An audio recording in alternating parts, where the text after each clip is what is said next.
Hi, I'm Shao. A few of you asked me why I don't just compare the rendering of lenses using a bench test, setting a little scene on a table or on a shelf and making identical photographs at identical settings with the different lenses. The argument is that in such a way it is easier to compare what results using each lens are like, and it would make it easier to choose a lens that is to one's liking. My day job is a scientist in the field of biology, but it doesn't really matter which science. The scientific method is based on such experimental protocols in which you neutralize all the conditions and isolate only the variables you want to compare. I am well versed with such experimental protocols, and I perform such trials on a daily basis. But I would like to argue that comparing lenses in such a way would do them injustice. First of all, when you design a bench test, it is basically a unilayered thing or scene. And in such scenes, it is difficult to judge the rendering of surfaces that are at different distances from the camera. So no matter what lens you use, the results seem to converge. They seem to be rather close, whichever equipment you use. And that really doesn't show you the real character of the optics. Let me take you through an example. This is Sue, our dog. She's very loyal to the family. She's a relatively young, playful dog, but she is adjusted to our family life. She knows how her behavior will trigger certain responses from us. So she's quite tame. She's well domesticated. She knows that if she barks in the house, it will trigger a negative response. She knows that when she's outside, she can let herself go a little bit, be more playful, show natural instincts. But when she's in the house, she has to be more human. This is Tom, our cat. He's an older cat. He's 12 years old, and he's rather accustomed to live in the house and outside. but he does what he likes. When you call his name, sometimes he comes to you and readies himself for some petting, but sometimes he will ignore you. Cats are like that. They've never been really domesticated. Actually, cats domesticated humans. They can appreciate the benefits of living near humans, but they are not obedient. They don't care much about what we expect them to do. Lenses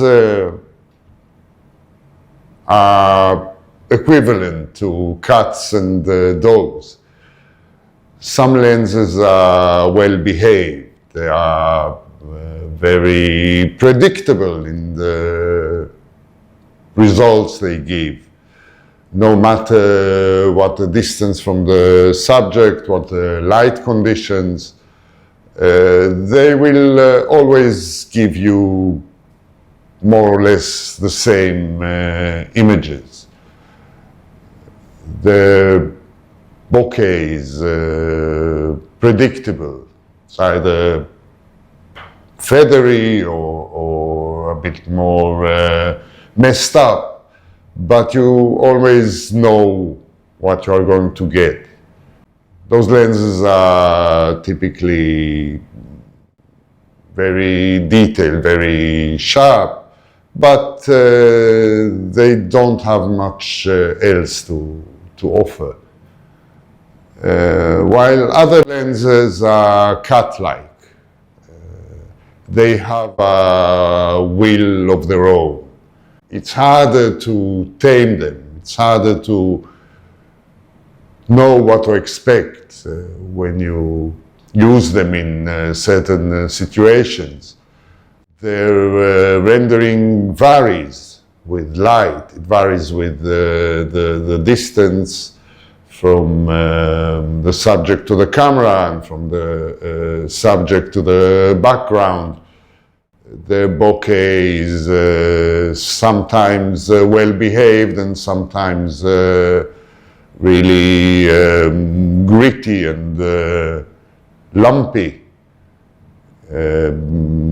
They suffer some flare, they sometimes glow, and you have to take your time to learn the response to different conditions, and you have to use them for a long time to adapt yourself to the glass.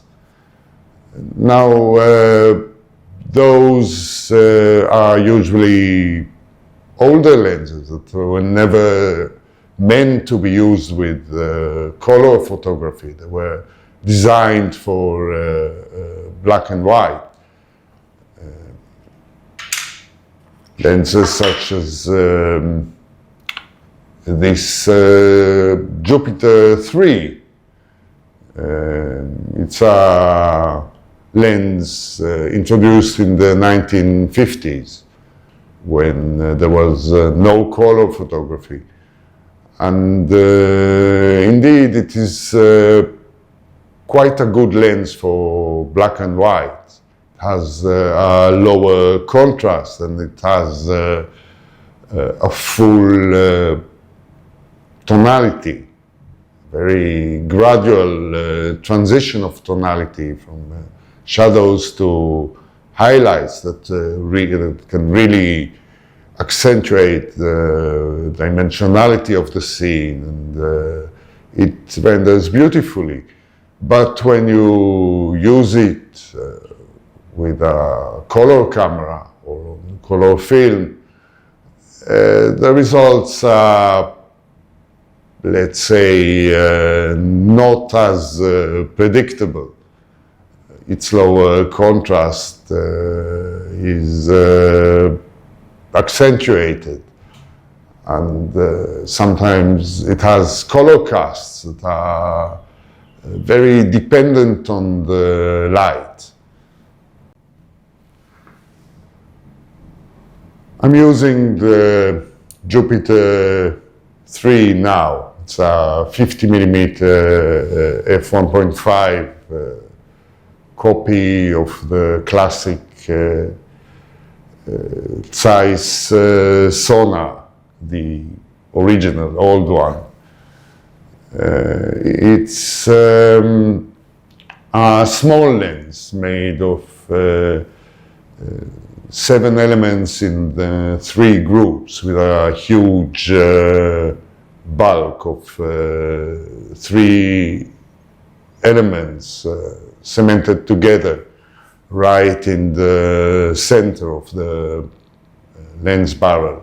That big bulb of glass contains some dense glass, some high refractive index lead glass that has its own characteristics, low contrast.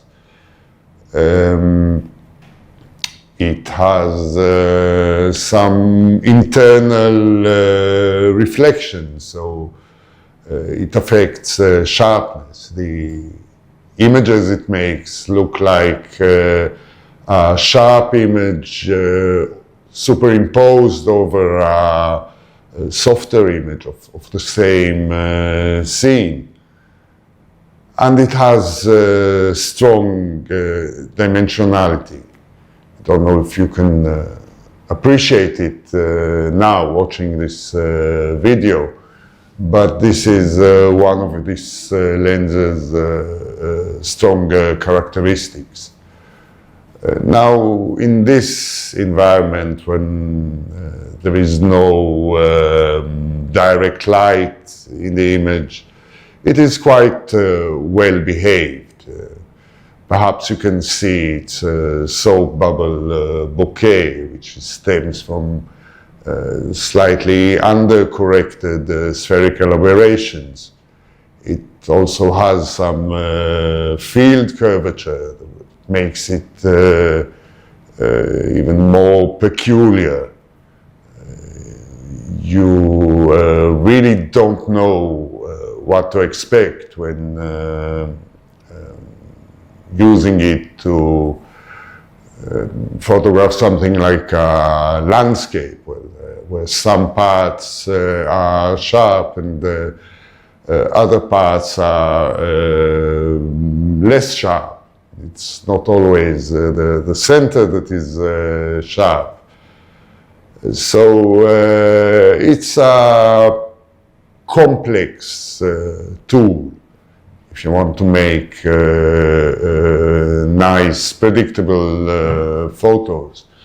This is why professional photographers who depend on the lenses to achieve what they intend to without much hassle. They need predictability from the lenses. They would never use such lenses for their work. I think it's regrettable, because a lens like this is way more interesting than a modern fast aperture 35 or 50 lens that gives you the same results every time. This lens is different. It surprises you. It gives you results you never expected sometimes. And I like it. It's an adventure using such a lens for your photography. Of course, maybe half of the exposures made with a lens like this are off. they are not usable because of lack of sharpness, because of color casts, and other aberrations and flaws. But when it does work, it gives you highly pleasing results. I have now switched to another lens I like, a lens that is unpredictable, that gives you a varying performance and character depending on the light, depending on the aperture you use, depending on the distances. This is the Voigtlander 40mm f1.4 Classic. It's a modern lens, but it's designed in historic spirit. I'm shooting now at f2.5, where it starts to behave. If I open it up, you will see a lot of vignetting, some field curvature. You will see the soap bubble bokeh that characterizes such old lenses full of high refractive index glass. One thing those lenses have in common is they are really tiny for what they are. Look at this Jupiter 3, for example. It's a really insignificant thing, and it's a f1.5 lens. Same goes for this lens, the Light Lens Lab 35mm f2 8 elements, which is a replica of 1960s like a Summicron. It's tiny. Look how small it is for an f2 optic. Now, another thing that is common to these lenses is their density. They are very heavy for their size, for their volume. And that's because they use dense glass. High refractive index glass, such as lead glass, can be 2.5 or 3 times as weighty, as dense, compared to crown glass, which is the typical medium refractive index glass that is mostly used in lenses. Low dispersion glass types, such as fluorite and other low density types, are very light. They are perhaps 4 or 5 times lighter than this lead glass in this lens. I will show you its characteristics a bit later.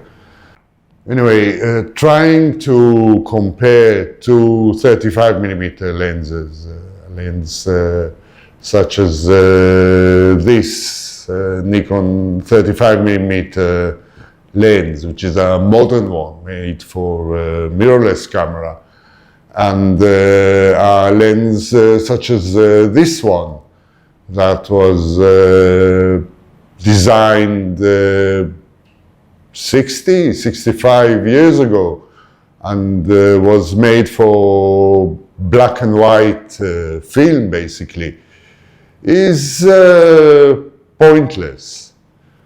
This lens is a jack of one trade.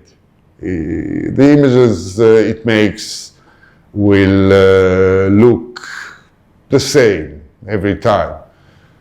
This lens is a lot more interesting. It's more complex. Its results will vary. They will vary according to the light in the scene, to distances, to the aperture you use it at. Comparing them in one set of conditions to evaluate a bench test is pointless. You do not get the whole picture from it. I have now switched to that light lens lab 35mm f2.8 element. It is one of the best 35mm lenses I own. Perhaps you can appreciate the dimensionality of the image. I hope you can appreciate how true to life my face looks when using this lens. It is also a very good lens for prints. When I print an image made with this lens, you can see there is something special in it. Maybe it's the glow it gives you around the highlights. But it is also one of the least well-behaved lenses. It is very susceptible to flares.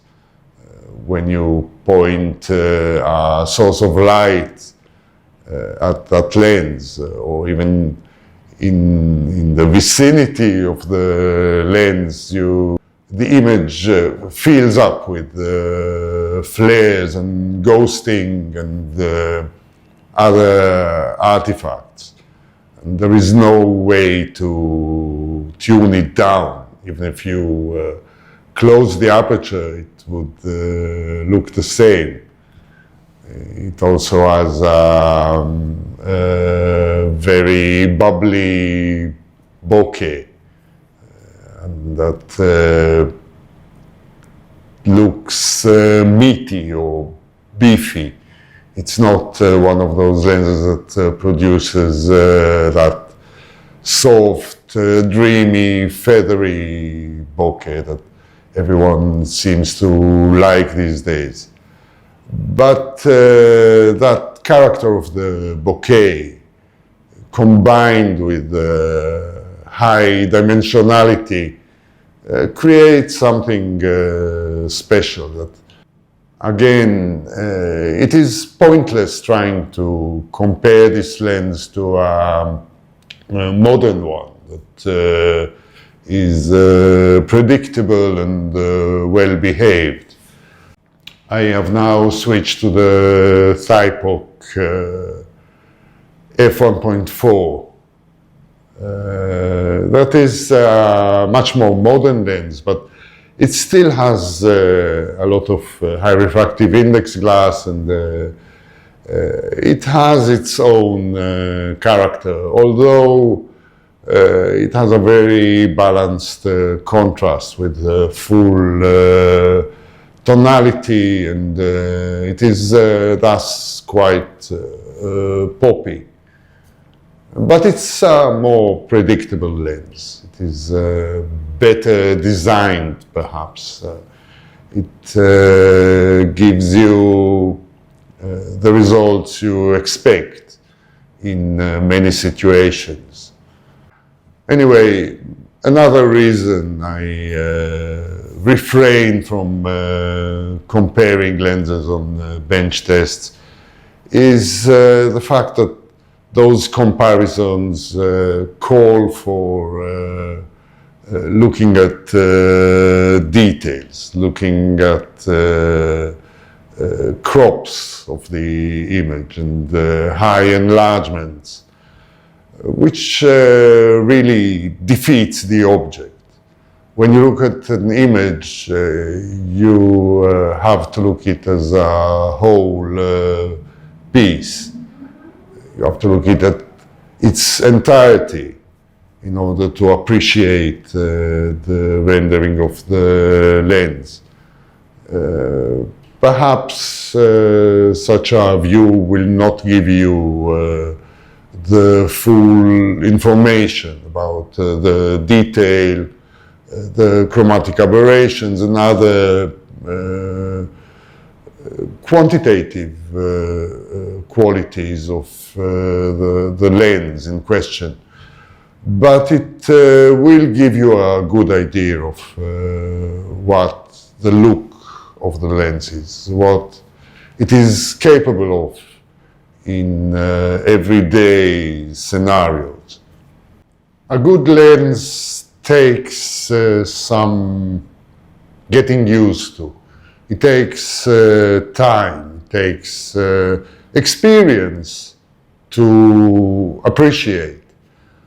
Unlike those clinical modern lenses where you can clearly see how it renders in 10 minutes.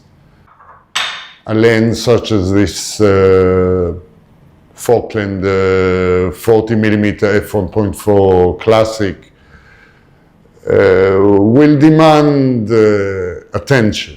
It will demand some tuition fee in order to make the most of it. But when you do, you will never go back. This is the thing about good dimensional lenses. Once you see what they can do, how they render the world in a true-to-life, dimensional, deep way, you can't unsee it. You can really never go back. Perhaps you don't believe me because I do not show you enough results. I do not show you direct comparisons. But I recently got rid of 12 lenses that I bought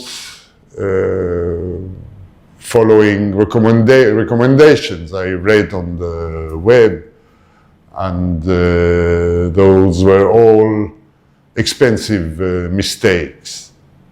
All you need is experiencing one good lens, and that will open your appetite to more of these, this type of lenses, and your connoisseurship with optics will make a big step forward, as will the photographs you make.